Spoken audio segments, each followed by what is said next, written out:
Model D doorless setup, part 1.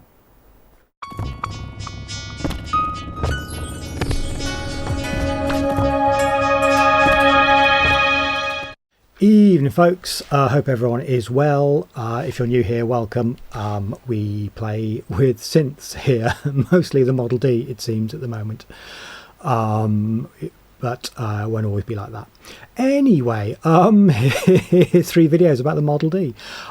So in these videos I just wanted to demonstrate potential live a doorless, well, 2 of them are doorless potential live setup rigs that you could use for the Model D.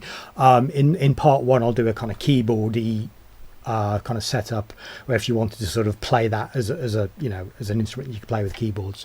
So I'll demonstrate that in part 1.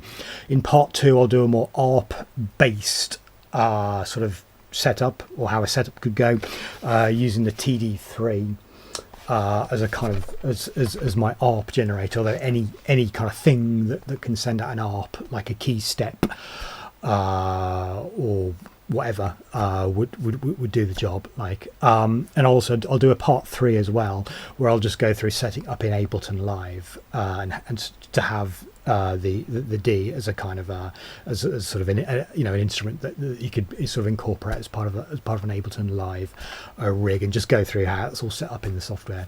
I realise I'm probably preaching to the choir here. You folks watching this probably know all this. Oh, it's boring, Mark, I know all this.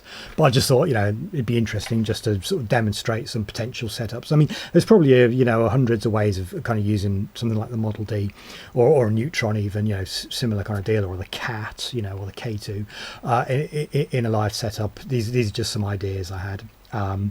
The other observation is it's super interesting playing with both the TD3, and mine is the red one, and the Model D. They're kind of like, I know they're both Behringer products, but they're kind of like they're from different worlds.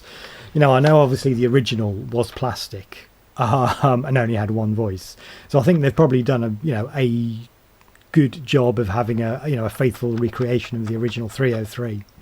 But they're like this is really light. I'm not saying it's cheap. I mean, it is quite an inexpensive synth to buy. It's very light, plastic. Sounds fine.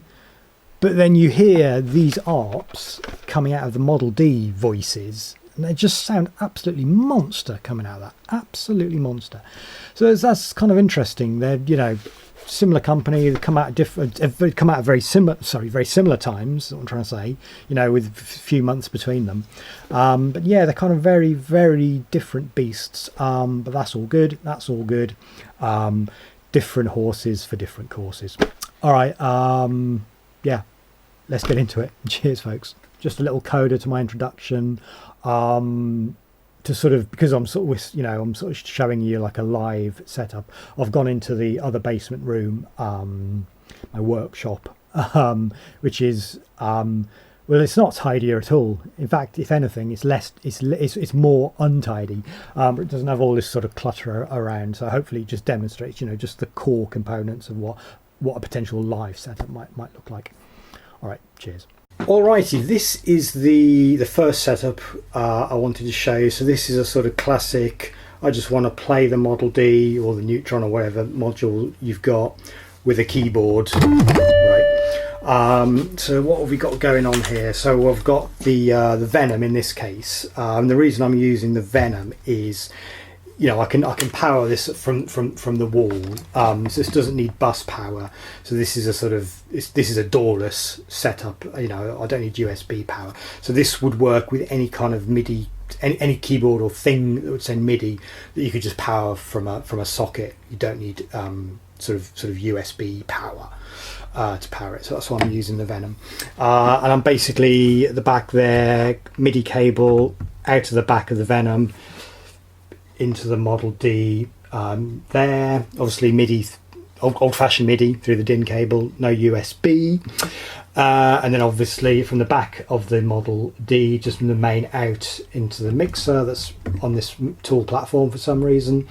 And then I've also got the audio from the keyboard, the Venom, coming out the back there, and that's also going to channel 2 of the mixer. So these setups, I am using a mixer with these setups. I think, for sort of electronic music, that's kind of inevitable. Obviously, if you're, taking this on the road one day, that might be a thing when we're out of lockdown. There may be mixers at the place you're going to. If this is for a live setup. Yeah, so we can see the Model D there. So let's just start playing. Oh, another thing is set the MIDI channels. So obviously I'm transmitting MIDI on channel 1 on the keyboard, and the Model D set to channel 1. Hear nothing. Oh, hearing a bit of send from the effects. Let me just. Actually, it's hard to fit that mixer so high. So I'm just turning the level up on the mixer, and there we go. So we're now hearing the Model D being played by me. What we got going on there? Just oscillator 1, just thicken up the sound. Oscillator 2, oscillator 3, lovely. And this particular mixer has some onboard effects, which we can dial in. Bit of reverb, bit of delay.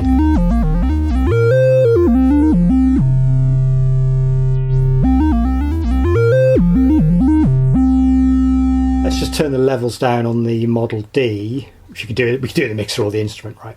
And let's just hear the Venom.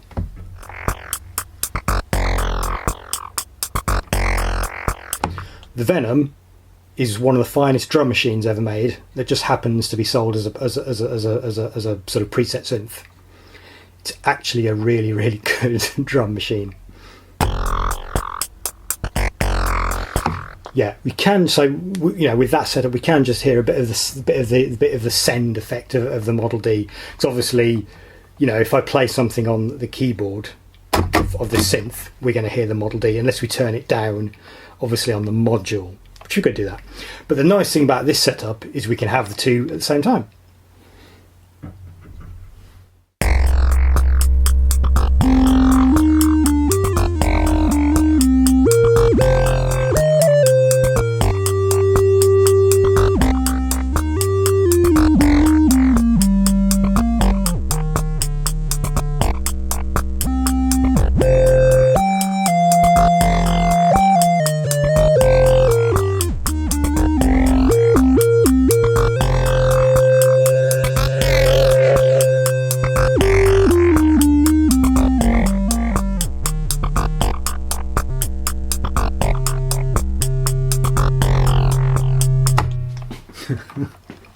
So that's cool. So just while I've got this all set up, another nice thing you can do is something like, if you've got something like this is a preset polyphonic synth, I can then start playing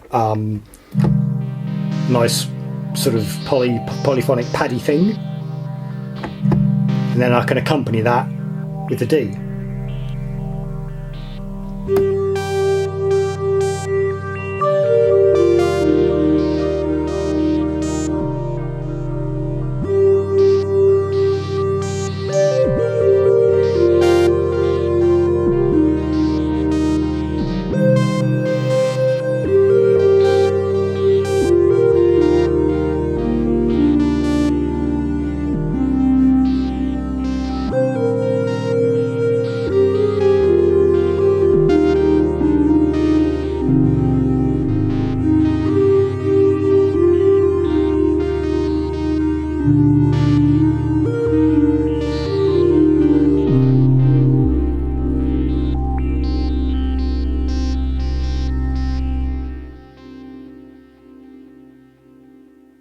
That's all right, innit? That's all right. Another thing you could do is you could dial in a sort of mono synthy kind of sound on your sort of synth controller keyboard. Like that. Then you could fatten that up with a Model D or the Neutron or whatever.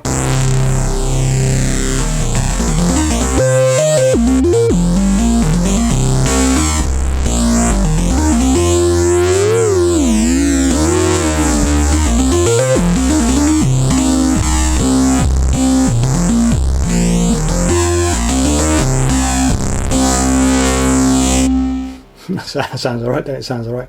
Sort of a nice mix of the kind of the analog oomph and a bit of the digital kind of harsh sort of I don't know what you call that, bit slightly overdriven digital sound. Yeah, a lot of nice possibilities. And of course, just while we got it all set up, we could ignore the sounds on whatever keyboard you're using. Maybe you've got a controller keyboard that you can plug into the wall, or power with batteries. Of course, that's sort of a possibility, or a USB controller that you're powering with a sort of power sourcey thing. You know what I mean. And then you can just play the Model D or the Neutron or the Cat or whatever. Way too much delay, of course, because that sounds cool. I like it.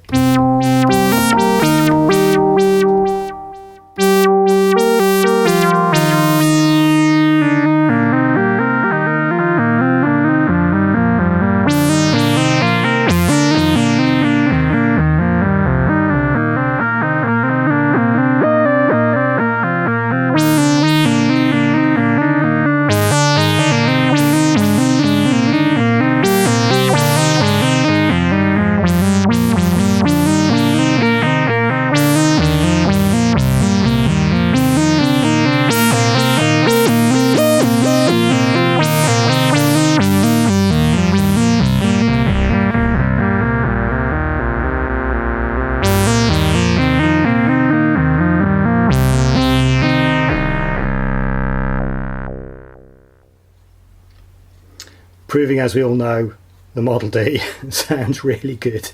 It sounds really good. So I kind of think of that as a kind of the Belladonna kind of setup, where you just blast in, the keyboard. You're just blasting it through a well, in her case, a Moog, in my case, a Model D. But yeah, so that's a kind of keyboard driven setup, perhaps potentially a live setup, or a streaming setup maybe, that's doorless for the Model D or similar kind of modules. Alrighty, let's wrap up part one. Thanks for watching, folks. Take care.